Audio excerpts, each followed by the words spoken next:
Hallelujah. Only trust Jesus. Not Pastor Pimpon, nor any human being.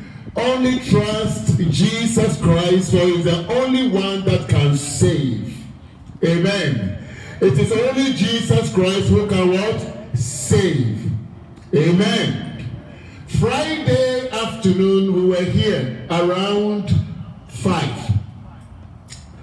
But the whole of that day, there has been rain, downpour. And that evening, it was threatening and it started raining.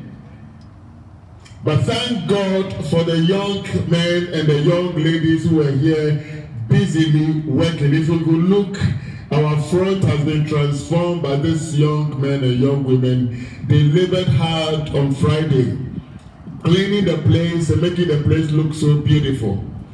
But then the rain started, and I thought these young men would fold up and go.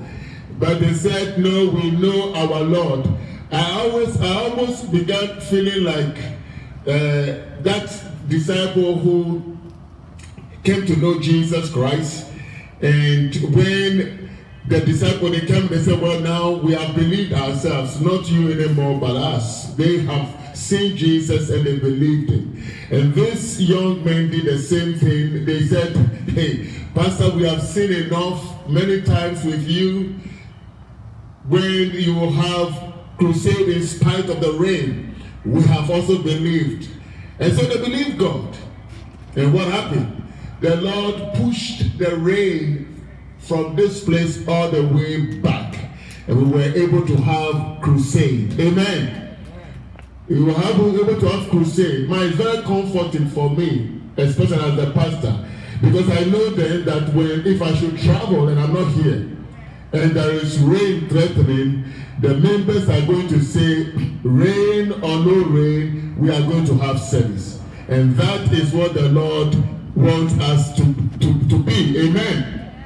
So the rain was pushed back, and we had service, and everything was great. That is what God is doing here in this city of Greensboro and in this neighborhood called Pyramid Village, where All Nations Evangelical Church is. Amen? Where All Nations Evangelical Church is. God is doing this to show to everyone in this city and in this county that we indeed are serving the only living and true God. And as if that was not enough, this morning the same we saw. When the clouds, you could see thick clouds, and it was so cold, essentially. But then I told them that the God who pushed the rain back, the same God will give us sunlight. And suddenly, the sun is up there still. And that's the God, this is the God that we are serving. He desires for us to be outside, so he gives us the sun to warm us up. He gives us the sun even when the clouds have gathered. You can see cumulus clouds. It looks like it's almost about to rain. But our God is with us. He's still with us. Amen? Our God is what? That is why he is the only one that you and I have to put our trust in. The scriptures that were read today from the book of Matthew chapter 10. Jesus Christ calls his disciples and assigns to them a task. Matthew chapter 10, he assigns to them a task. And that task was for them to go and preach his word. Jesus assigns them a task. They are to go and preach and proclaim his word. And he was very specific in the instructions that he gave to them.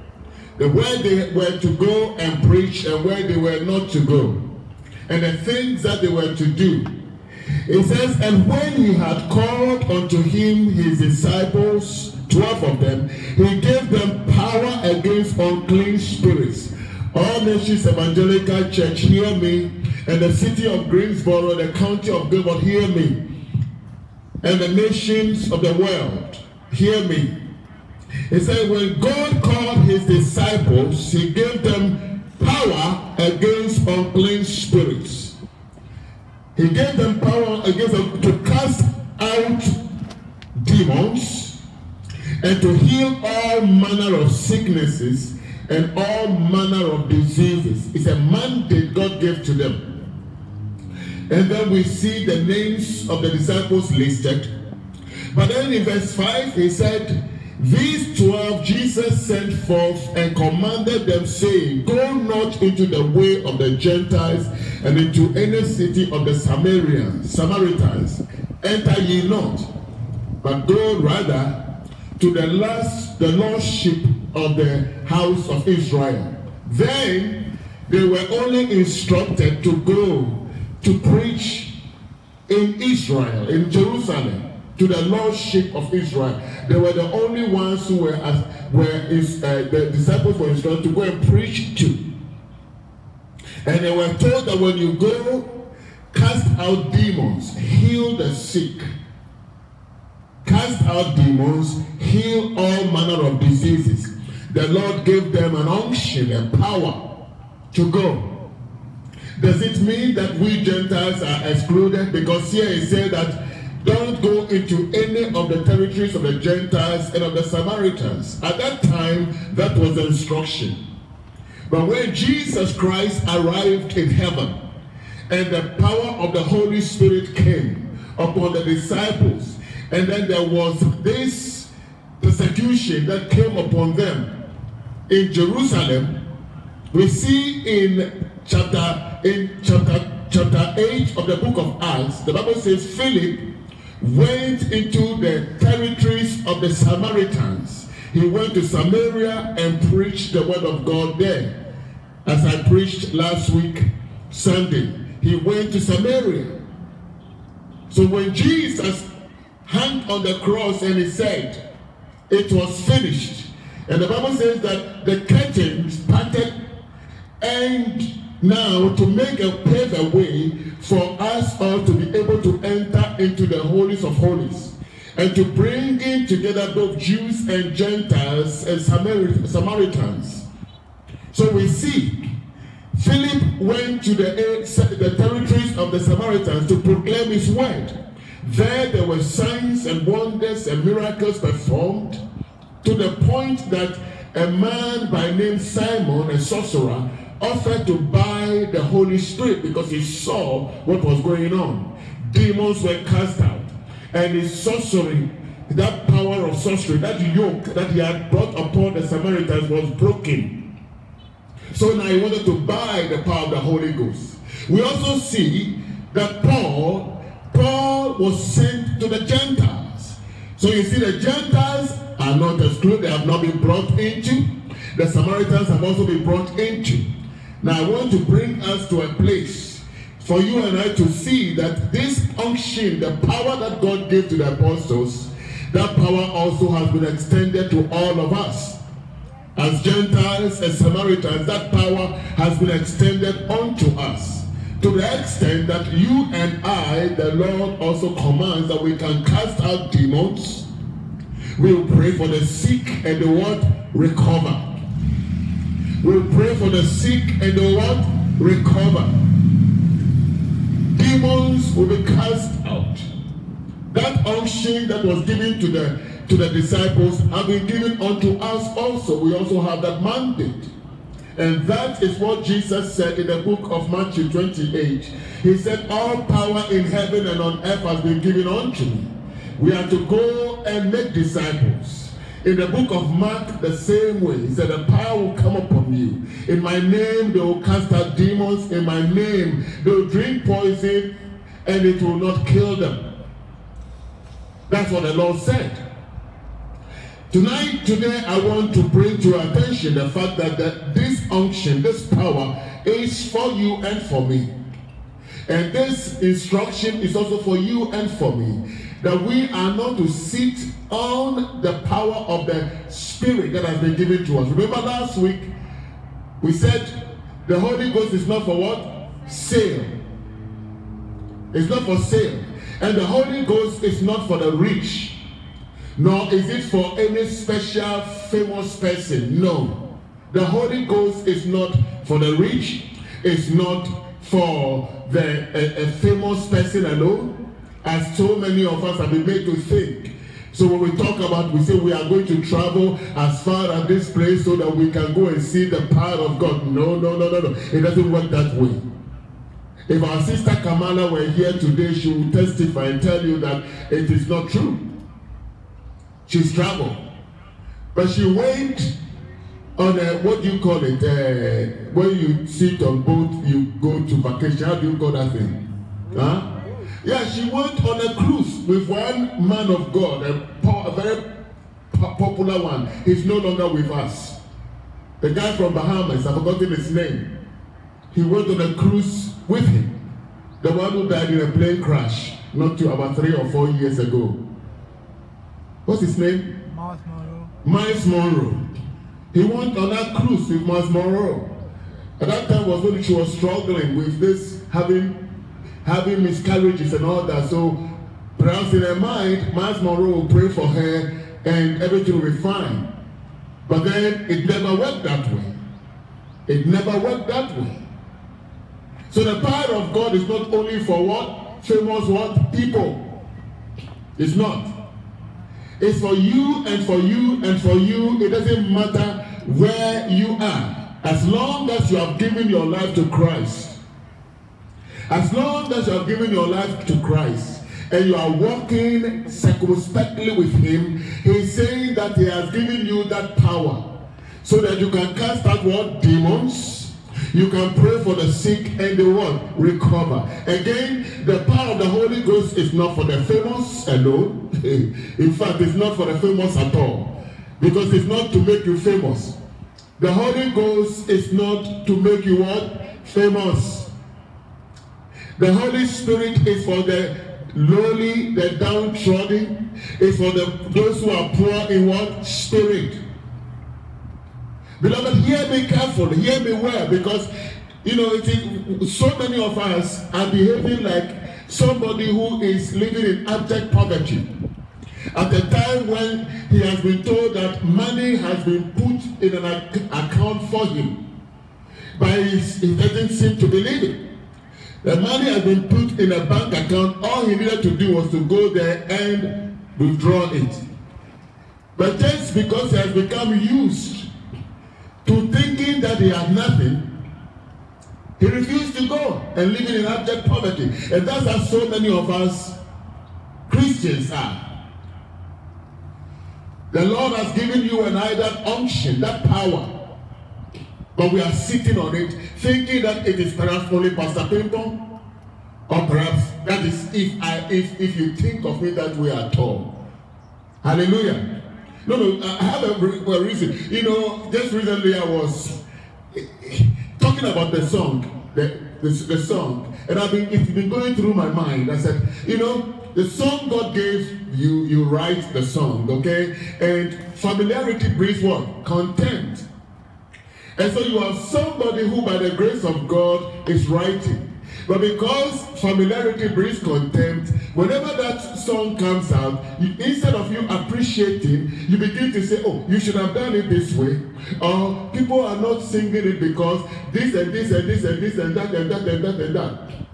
One was saying that the words are too many. That's why. So I went and took a hymn book and looked at the hymns and counted the words on one line. I found out that some had 9 words, others had 10, others had 11. And we sing it without talking about it. But Pastor Pimples are too many. Because of familiarity brings what? Contempt. Somebody else becomes famous. He may put so many words on it.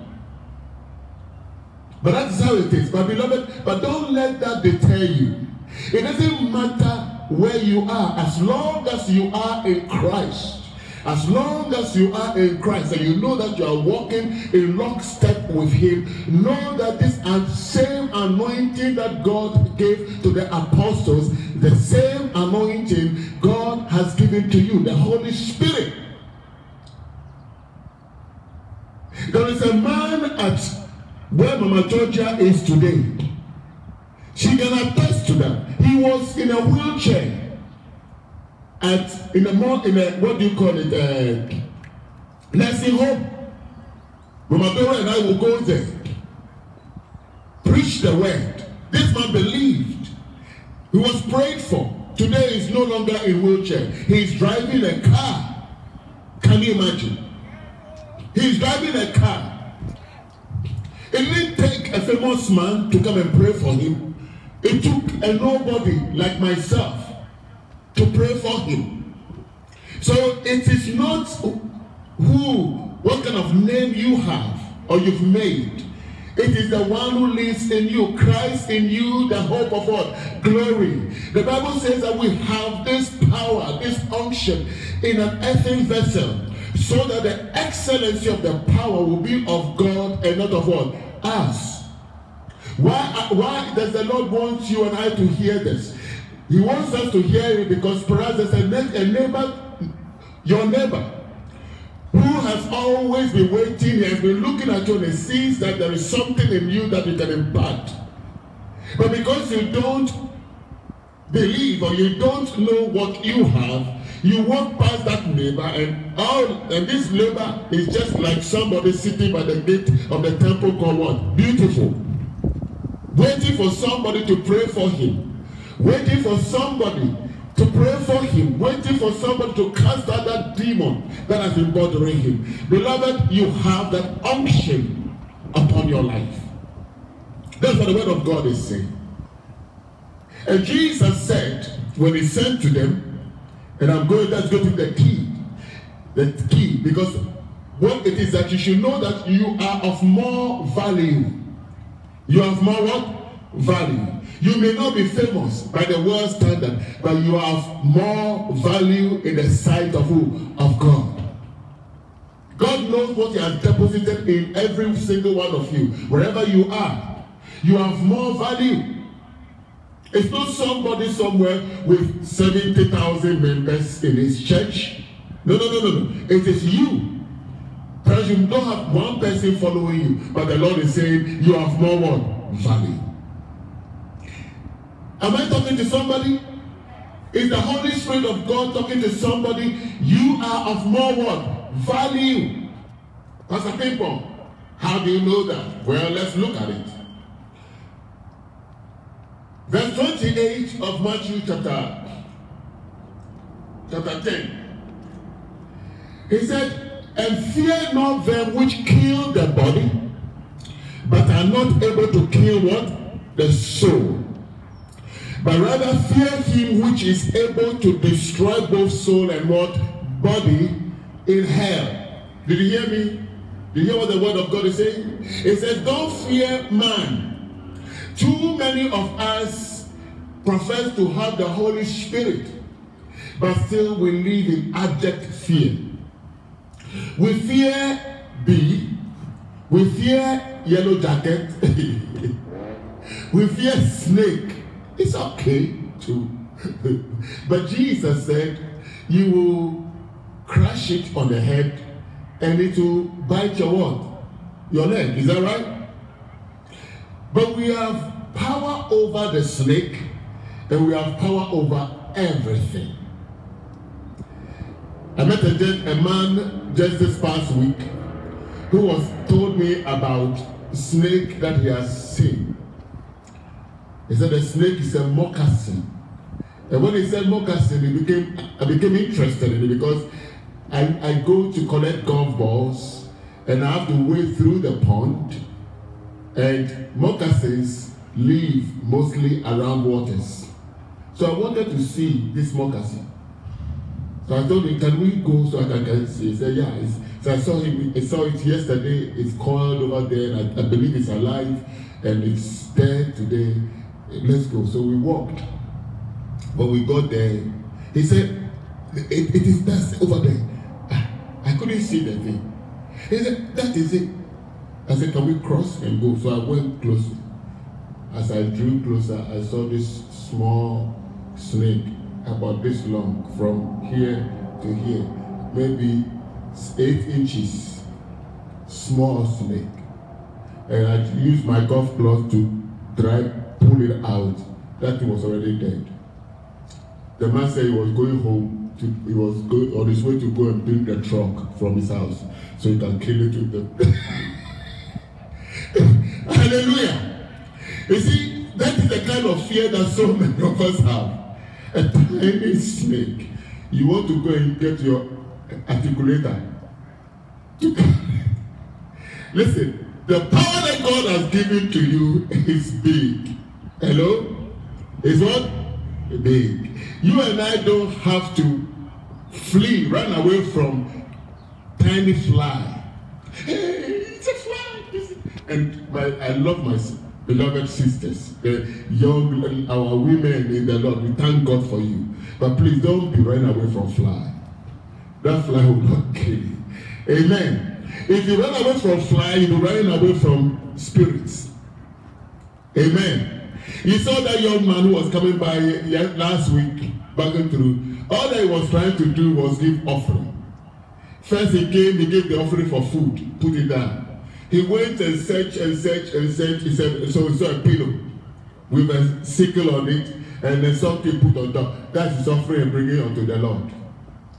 But I believe there were some of us, some amongst us who, if he had come to sit close to you, hallelujah. God has given you and I power. And Jesus is saying, fear not. Don't what? Fear. He's saying to his disciples, don't fear, because the power I have given to you is greater than any power outside of what? You. Greater is he who is in you than he who is what? In the world. The power that God has deposited in you and I is greater than any power outside of you and us and me. No other power can measure up to the power that God has deposited in you and I. The reason why the children, the apostles were able to turn the whole city of Athens upside down was because of the acknowledgement of the power that was at work in them. So the people said, these people have turned the whole city what? Upside down. May you and I be the ones who, by virtue of the power of God deposited in us, will be said that we have turned the whole city of Greensboro upside down. Hallelujah. Upside what? How many of you heard of the war that went on yesterday? There was a serious war. How many of you heard of the bullets that were being shot? How many? None of you. Well, my wife, I called her. If I hadn't called her, she wouldn't have known. But yesterday, in the skies, in the clouds, in the sky, you could hear as if there was fireworks. I've never heard it that way before. I've heard thunderstorms, but not like the one that happened yesterday. It was like there was a firing going back and forth, back and forth, back and forth. And as I was listening, I was speaking to this, I was talking to a veterinarian. And I told the lady, I said, there is war going on in above. I don't know which countries are fighting each other above her. And then she just laughed a little bit. But I said, it's true. And then she listened, she said, wow, this thing. And it kept on louder, fight. I said, hey, could it be American, our satellite station over there, the Russian satellite station, the Chinese? So maybe the Chinese and the Russians have got together and there's a war going on over there. As soon as I took off, here comes the bullets that were firing over there, and the bullets started dropping. You know what I'm talking about? Hailstorm. But the bullets were just coming. I said, this should be like this. What makes any man think? What makes any man think? Any president, any king, any queen, whatever he thinks, what makes any nation think that any of our weapons can measure up to the weapons that God will deploy against us on that day when we gather ourselves and we are going to fight God in the battle of Armageddon. All that God will have to do is to let hailstorm. He will just start the engine, and that alone. That is the God that we are serving. And it's the same God who is saying, fear not. Hallelujah. He says, and fear not them which kill the body. Don't fear them who kill the body. He's acknowledging that there are people who can kill you and kill me. But don't fear them. Because they kill you and they kill me, they cannot condemn our souls to hell. Can you hear me? Can you hear me, sister? Okay, it says, and fear not them which kill the body, but are not able to kill what? The soul.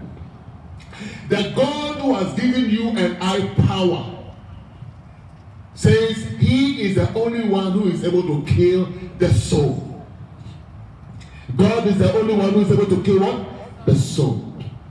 It says, to fear not them which kill the body, but are not able to kill the soul, but rather fear him which is able to destroy both soul and body in hell. And the only person who is able to destroy both body and soul in hell is the one that you have and believed on and embraced and taken as your Lord and personal what? Savior. And he's the one who says, I have given you what? Power. So let's not continue to be timid anymore. There are so many of us who walk in timidity. So timid.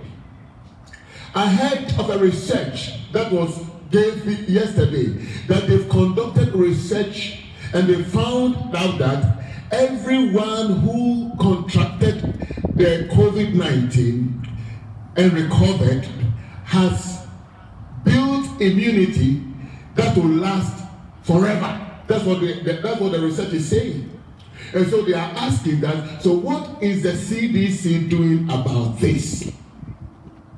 Hear me carefully. This is what they said. The research on the news. God has a way of inoculating, vaccinating, and vaccinating his own. But will they acknowledge it? No. Everyone will have to go and get vaccination, that whether you have it or not. Why? Because they will not believe God's way. They want it to be man's what? Word. They want it to be man's what? Word. But our God is able to inoculate and vaccinate you and I against anything. He is that God who has given you and I power. And he says, don't fear. Don't fear man who can kill your body and cannot kill your soul. But fear the one who is able to destroy both soul and what? And body in hell. His name is Jehovah. His name is the Lord God Almighty. Now, listen to the question the Lord asked. Can you see the sun? Can you feel the sun? That's the God that we are serving. Hallelujah. That's the God that we are serving. He is the one who has given you and I the power. Hallelujah. It said, are not 2 sparrows sold for how much? A farthing. Sister Adasa knows what a farthing is, because in England, amen. Farthing, is that right? It's almost a fraction of what? Of a penny. Tiny, a farthing.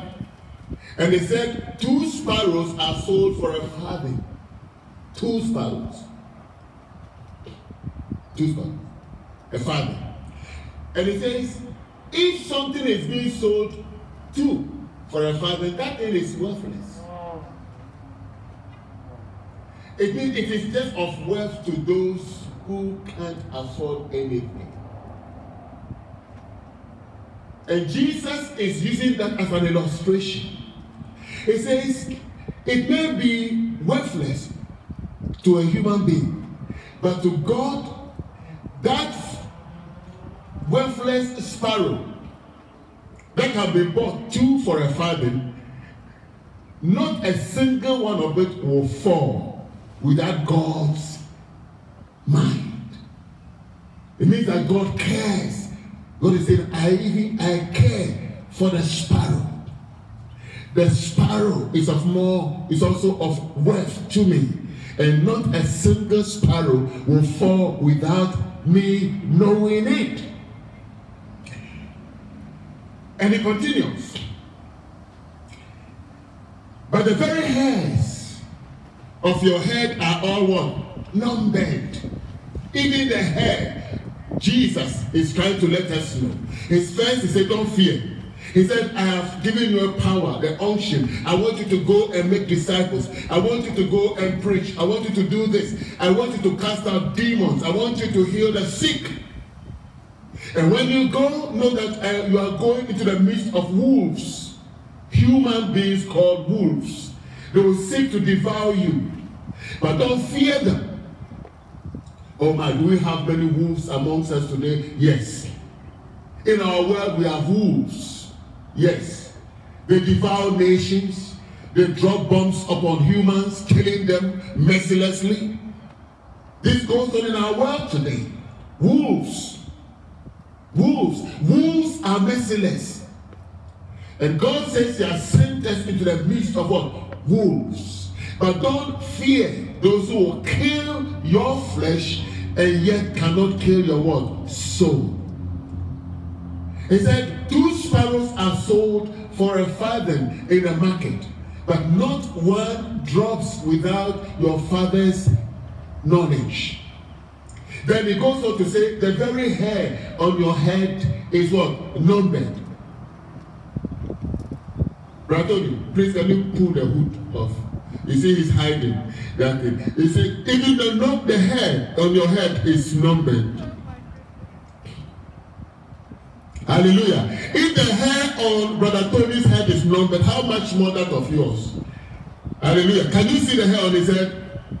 But they are numbered. God has numbered them. And yours also are numbered. Hallelujah. Yeah, you can cover it back if you want. Hallelujah. They are numbered. The hair on your head are numbered. God is saying that he even takes care of every single hair on your head. Every single hair on your head. He has given you and I the unction to go. I remember when we started going to the nursing home to preach. Elder Lodge. To preach. And I invited this gentleman to come with us. He said, oh, Pastor, the place smells so bad, I don't want to take my family there. And that is what is in the mind of so many today. Won't go to places because the place smells. Won't go to the place because the people smell. Well, if they smell, do you know how smelly you are in the nostrils of God? Because the Bible says our righteousness is like filthy what? Rag. You can put on all the perfume in the world, the cologne in the world, and smell good in the nostrils of humans, but in God's. So when you and I begin to look down on others because of their estate and say, because they are so smelly, I can't get closer to them. That's why I thank God for this outside, because it has caused an opportunity for any and everyone to do what? Come to hear the word of God. Because in our closed walls, it is only those who have. Hello? So when you invite somebody, he says, I don't have clothes. But that shouldn't be a good excuse. That shouldn't be a reason why somebody, but that is in their mind. They feel like they have to have something to be able to come. Or I have not taken my bath. They should be able want to come in spite of how they look in terms of hygiene. They should be able to come. But how many of us will be willing to have them to come and sit next to you in a closed room? No. But God has given you and I power to be able to go to those places in spite of the condition. To do what? To pray for what? The people. That is the power that God has given to us. So I call people Dr. So-so-and-so, Dr. So-so-and-so, not because you have this, what they give to you at Harvard and Yale. No. Because I call you a doctor because God has made you a doctor. He said, heal the sick. Who are the ones, what do you call people who heal the sick in this world? Doctors. But God has made you a divine one, doctor. The power of God inside of you, if you appropriate it by extending prayer for the sick, praying for them, not casually, by praying and believing that what you are asking will be done, the Lord will do what? Do it. Know that it is not you who is healing the people. It is who is healing? The Lord. In the book of Mark, chapter 16, it says, Christ was with them, confirming their words with what? Signs and wonders. So when you and I go out there as vessels of the Lord, Christ who is with us, confirming our testimonies, confirming our words with signs and what? And wonders. There is a man in our neighborhood today, and anytime he sees me, he still points to his leg. Why? Because Mama Dora and I were there when he was in pain. This leg, the doctor had given medication, everything to take the leg. And we prayed for this man. We prayed for this man. He said, that is what he's been telling everybody what the Lord has done. The pain has never come back. Whenever he sees me, he points to his leg. There is a power that God has given to you and I, my beloved. And we have to appropriate what? That power. Not on a commercial basis. The reason why we don't see its reality is the fact that we have commercialized it. It is not for sale. Remember last week, Simon was going to buy the power so he can use it for commercial purposes. And so many of us today are using it for commerce. It will work. Hello? It will work. Freely you receive, freely you do what? Give. The work, the power of the Holy Ghost, that anointing that has been given to you is not for commercial purpose. It's not for a commercial venture. Nor is it for fame. It's not for commercial venture. It's not for seeking what? Fame. In fact, we go, you pray, and you become anonymous. You go. Jesus Christ showed us that. He's always self-effacing. He prays for people, they recover. Says, see, don't tell anybody. But the people can keep quiet. After having seen what he has done, they go to broadcasting. That is what the Lord wants you to know. That he has given you and I that unction, that power. We have it. Quit being timid. Let us quit being what? Timid. Let us quit being timid. He said, fear ye not therefore, for you are of more value than many sparrows. Pastor Kwame, did you hear that? Fear not, because you are of more value. What? More value. What? More value. I want to thank God for all the animals. But for whenever any human being puts more value on an animal than on a human being, we have a problem. Any government that puts more value on animals than on human beings, we have a problem. When animals can have shelter and human beings have nowhere to put their head, we have a problem. Jesus Christ said, foxes have holes, birds have nests, but the Son of Man has nowhere to lay his head. And that is the world that we live in today. Birds have nests. Animals, dogs will drive right in the front seat, even sometimes by the steering. And humans can't. Oh, no. Let's face reality. That is a reality. Whenever we put more value on animals than on human beings, we have a misplaced priority. We have a problem. Jesus placed more emphasis on humans. And in all his parables, he talks about, says, look at the lilies. They don't toil. And yet your heavenly Father, what? Decorates them. You have more value than the lily. That's what the Lord said. The sparrows, they don't work. The birds, they don't work. And yet they get food. He says, you have more value what? Than them. You and I are of more value than animals. And by the same extension, those people wandering in the streets, homeless, aimless, are of more value. Of more value. That is why the Lord has anointed you and I. That is why he has anointed you and I to go and reach them. They are the lost souls. To reach them. And when we reach them, it says, heal them. Cast out what? Demons. Cast out what? Demons. Whatever Jesus Christ instructs you and I to do, he is ready to back you up. He doesn't send you and I there without a backing. He's not like the leaders of our world today. They take other people's children and send them to the war front to go and fight. While they sit in their armchairs. And then when they come back, who takes the glory? The people who didn't go. Hello?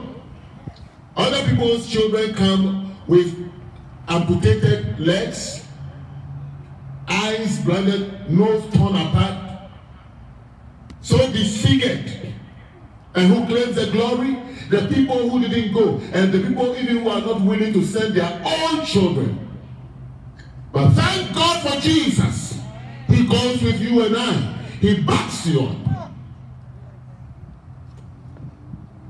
That's why he's a true leader. Jesus Christ. That is why he is your true leader and he's my true leader. That is why you and I don't have to let him down.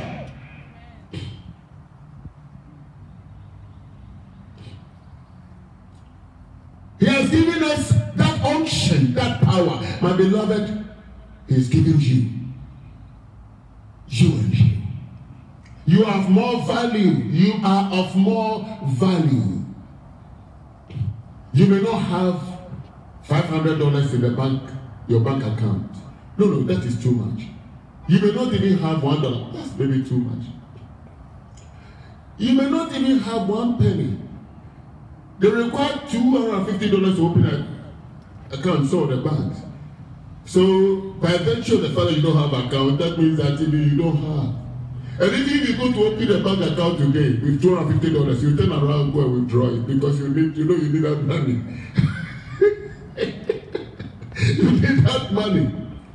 But listen, you have something. What you have in you is more than $250. It's more than $1 trillion. The power of the Holy Spirit inside of you, that unction that God has deposited in you and I. And you and I have to begin to appropriate it. Do what? Appropriate it. Not carelessly, though. Not like those people who say, we shall drink poison and will not die. We shall hold snake and do not bite us. So they go and take snake, church service, take the poison and drink it. No, that's not a point. Drink that poison, you die.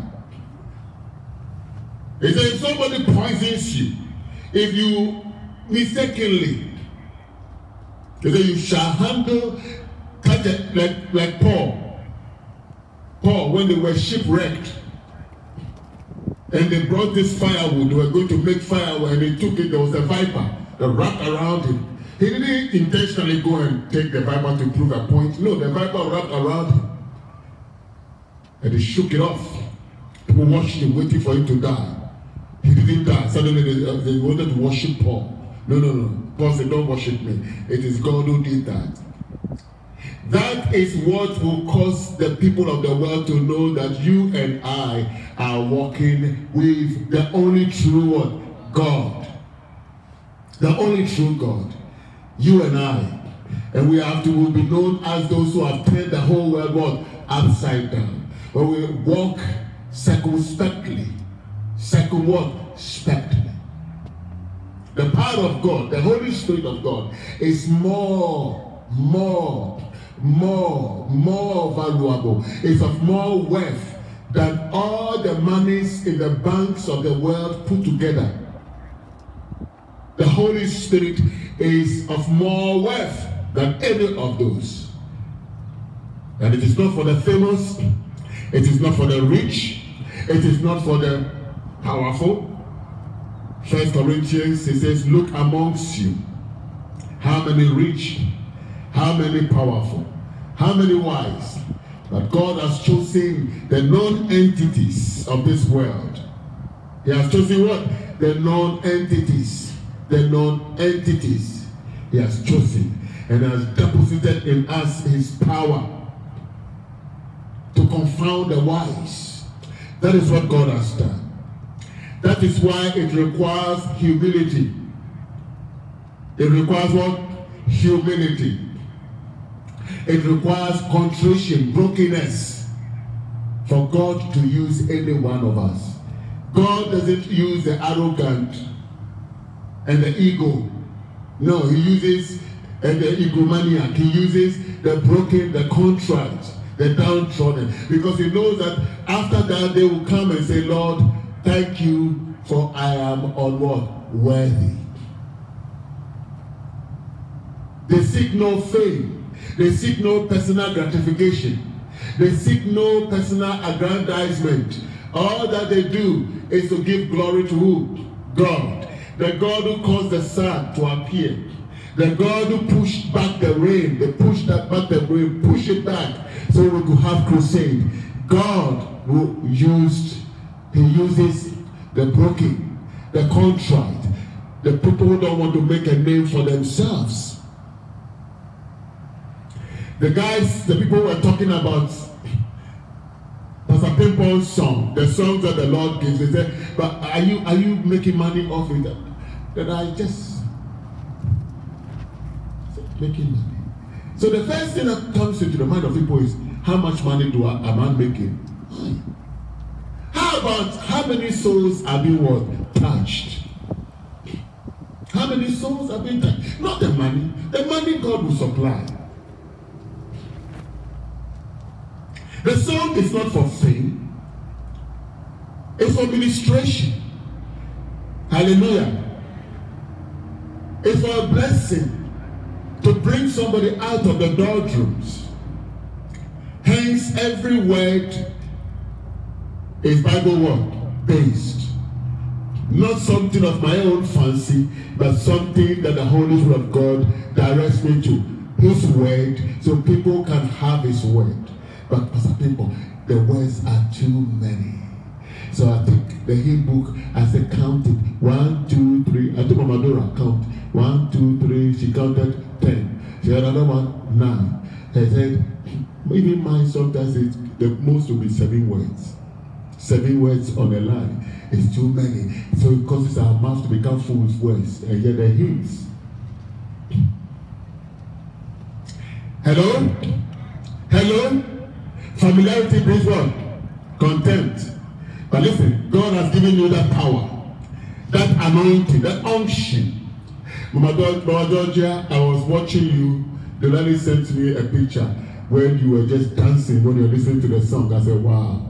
I'm putting this on Facebook so everybody can see that there is somebody who appreciates the song and is dancing to the glory of God. Amen. Hallelujah. Hallelujah. Hallelujah. There is an unction that God has deposited in all of us, may we begin to appropriate it. Don't fear. He said what?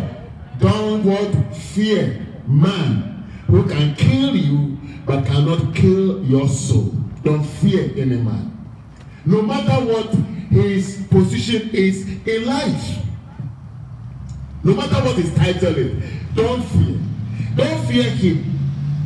Don't fear him. Don't fear her. Why? Isaiah says, why are you afraid of man who will do what? Die. Isaiah said, why are you afraid of man who will die? He will die. He will die. He may order your imprisonment. He may order your death. You remember Herod? How many of you remember Herod, the king? He had John's head to be cut because he wanted to please his stepdaughter who came to dance. He had John the Baptist, the head to be cut. Then he proceeded to put James. He killed James also. And Peter was in prison. He was ready to kill Peter too. This man, he was killing giants of the Lord. And after he had done that, when God released Peter from the jail based on the prayers of the apostles, when they prayed, he became angry that Peter, so he started. And as he stood at the conference talking, the big congregation, everybody heard him speaking. And they said, this man, he can speak. He's an orator. And that is how so many of us, we love motivational speakers. They come to stand and they speak, hey, and they say, hey. Motivational. Just to motivate us. For what? We put our faith in people who speak. Is that right? Oh, he can speak, he can rap. He speaks like water pouring out of a faucet. That was Herod. They said he spoke, he was like an angel. And as he was speaking, it got into his head. I could see the people in the crowd cheering, clapping, ho, ho, ho. And then he kept on raising it up, lifting up, and everyone cheering. Suddenly,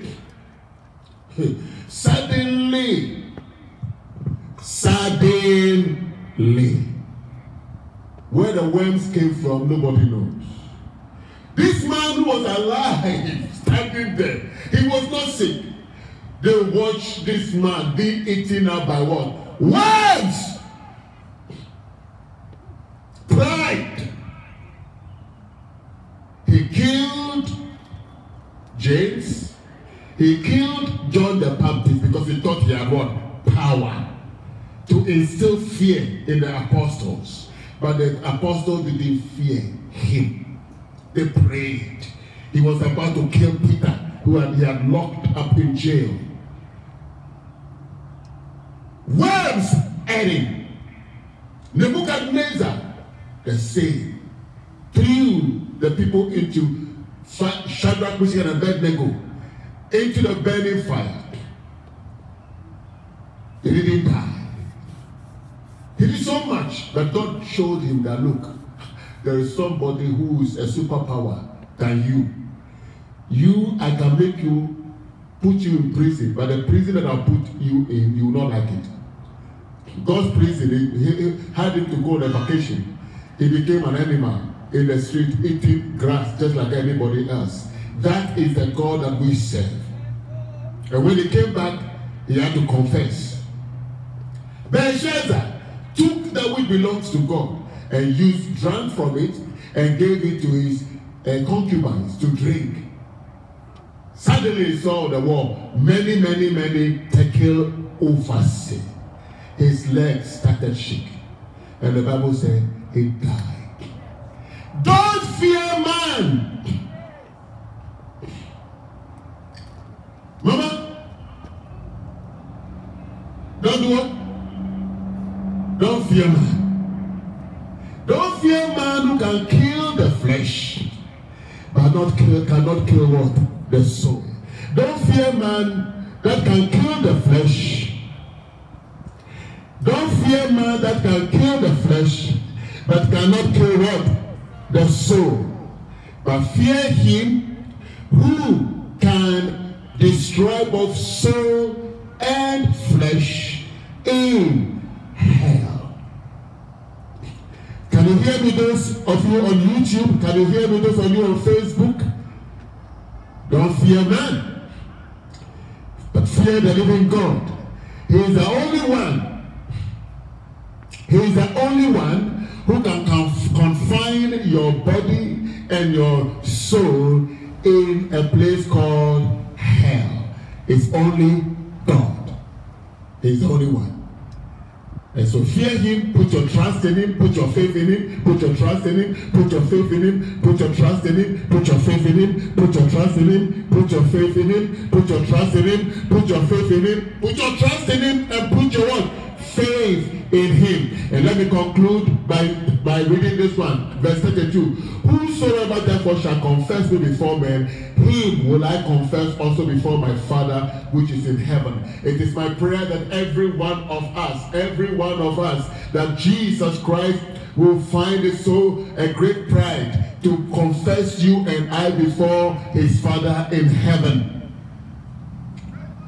He will only confess, hallelujah, he will only confess those of us who confess him before what? Men.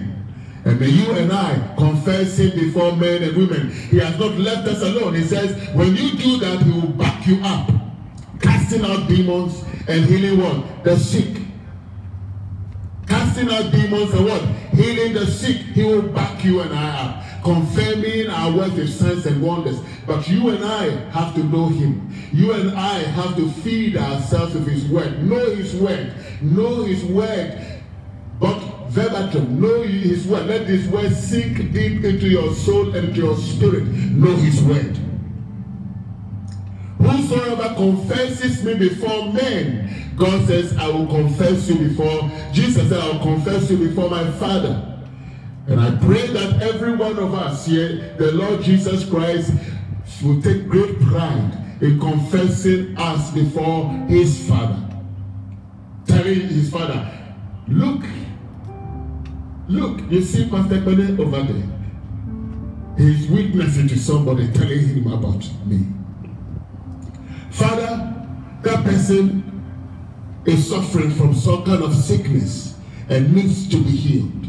And watch your servant. He is talking to them about me and what I'm able to do. Father, would you grant that healing take place? And that is what he's going to do. He will confess you before his Father. Every single one of us. Don't take this your calling lightly. Don't take your salvation lightly. Don't take the anointing of God lightly. Don't take it lightly. That anointing in you is for a purpose. Hallelujah. It's for what? A purpose. And you and I have to appropriate that. Make it known. Let the whole world know. Loud and clear. He said, what I have spoken to you in secret, proclaim it on the mountain what? Top. What the Lord has done for you. What the Lord has done for me. I cannot tell it all. What the Lord has done for me. I cannot tell it all. What the Lord has done for me. I cannot tell it all. He saved me and washed me in his blood. Oh, what the Lord has done for me. I cannot tell it all. What the Lord has done for me. I cannot tell it all. What the Lord has done for me. I cannot tell it all. He saved me and washed me in his blood. Oh, so I can shout hallelujah. I can shout. I can shout. Oh, praise the Lord. Oh, so I can shout. I can shout hallelujah. I can shout. I can shout. Praise the Lord. Oh, so